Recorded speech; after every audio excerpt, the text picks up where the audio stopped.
Hey guys, and welcome to art. We are on day 2 of our Picasso bowl project. So today we're going to be filling in the bowl that we created with these really cool geometric Picasso styled lines and aesthetics, and we are also going to be coloring them in and putting it all together to finalize our bowls. So I just wanted to show you guys these pictures here that are inspiration. They're in your slides too, so definitely feel free to have those opened up as inspiration as you're working on yours.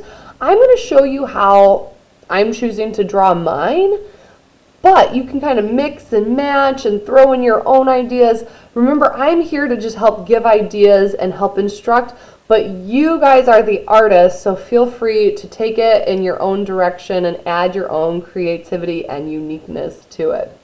That being said, let's check out. So here's where we left off yesterday. We've got our bowl body as well as the front and the back legs. I'm going to put the legs off to the side for right now, and we're really going to focus on the face of the dragon of the bull here, and then the body is a little bit quicker, but there's a lot more detail in the face.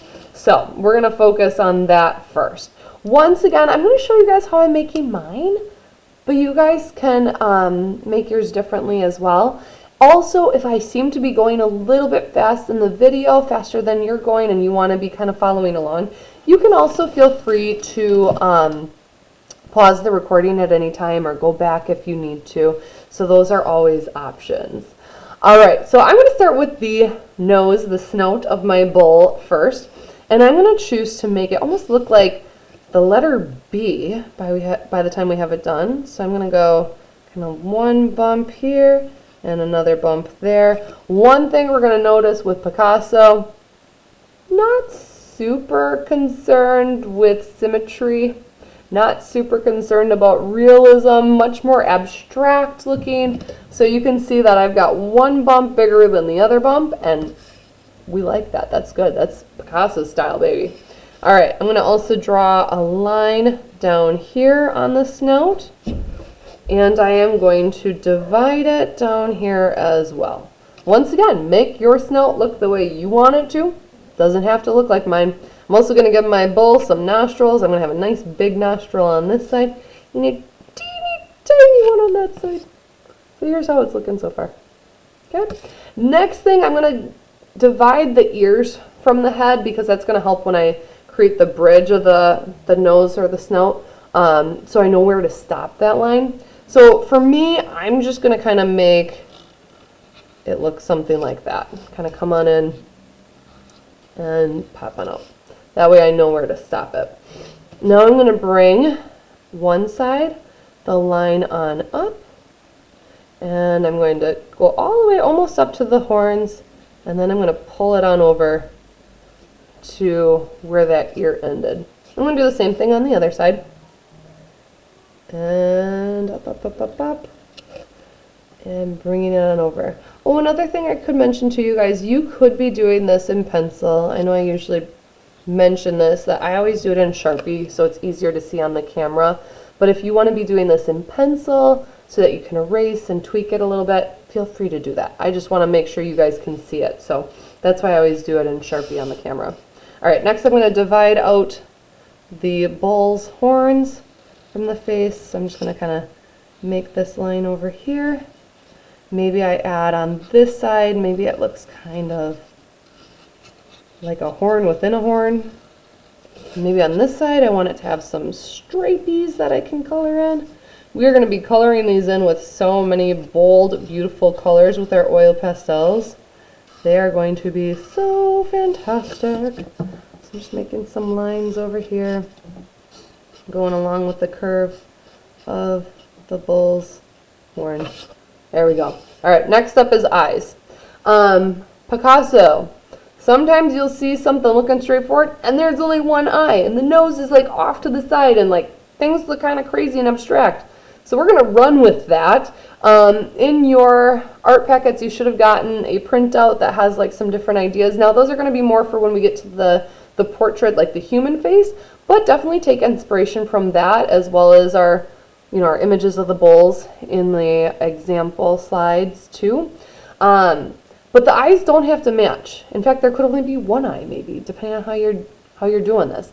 I'm going to make it so that I have mismatched eyes because it's a very Picasso-like thing. So on this side, I feel like Picasso often has eyes that kind of look like they're sick and tired, kind of like that. Okay, so one eye is going to get that treatment, sick and tired. You guys ever have adults say that to you? I'm sick and tired. That's how this bullseye is going to look. Sick and tired. It's kind of flatter on top. I maybe made that a little too round, but that's okay. But then the eye, whoop, I got caught on my sweater. So kind of like that. And put a pupil in there too. And this side, I'm going to make the eye look almost more like a comma, for a better way of describing it. So it's going to kind of come up and down and around like that. It's kind of like a comma. And then I can color that in whatever color I want to. Now I'm just going to divide it up a few more times, the face, so I can get different colors on in there. Maybe I accentuate that comma more over here. Maybe I add some shapes into my ears. Maybe I do a triangle. Once again, geometry, great for this. And maybe a rectangle over there. Excellent. All right, I would say that looks pretty good for the face. Maybe I divide the nose. Up to you. You guys can kind of see what looks good for yours. But now that I'm done with the face, really the body now is much quicker. I'm just going to throw in some different lines, geometric shapes. I'm going to connect that there. Maybe I do kind of like this. Make some shapes like so. Maybe we got a hexagon over here and a triangle over here. Have fun with it. Maybe we do even a triangle inside of a triangle. Oh my goodness, we're getting crazy, guys. So have fun with it to design what you want the rest of the body. And you could even do the legs as well. I don't want this video getting too long, and I still got to talk about oil pastels. So I am going to move on from here over to the coloring portion of it. Look at that. There's just a backup ready to go. Isn't that fun? All right, so you can see I've already got to start on the coloring portion of this guy here. Oil pastels are fantastic. They're kind of like crayons, but they blend better because they have more oil in them. Thus, oil pastels, right? So it's fun that they blend better, but because they blend better, they also smudge easier. So we have to be careful about that. I'm right-handed, so I'm going to try to start at the top left and work my way down this way. If you're left-handed, I'd start at the top right and work my way down this way, just so we're not smudging. Or another technique, if you do have something down here and you're worried about smudging it with your hand being over the top of it, you could always put like a piece of paper in between your hand and where you're coloring, or a tissue, something like that. So oil pastels, oh man, they are amazing. I'm just going to grab some bright, bold colors. As you can see, they are not realistic. These are not colors you'd actually see on a bowl, but that is part of what makes Picasso's artwork so engaging and so fun. We want to use all those bright, amazing colors. So there we go. We got some bright green there. Another fun thing I want to show you guys too. Let's see, what color? I'm going to do green into, what do I want to do? Maybe some dandelion. There we go. Kind of almost green and gold, right? Packer Nation. Here we are. So a cool thing about oil pastels, you can choose to either have them be all a solid color like that, or you can also use some blending techniques as well. You can blend with your finger, you can blend using a tissue, you can blend by just overlapping the colors over and over. You can blend if you've got blending stumps at home, you can use those. So there's lots of different ways, but basically to start it off, I'm going to do my one color there and my other color right next to it, like so. So they're bumped up right next to each other. Then I'm going to start pulling green into the orange part.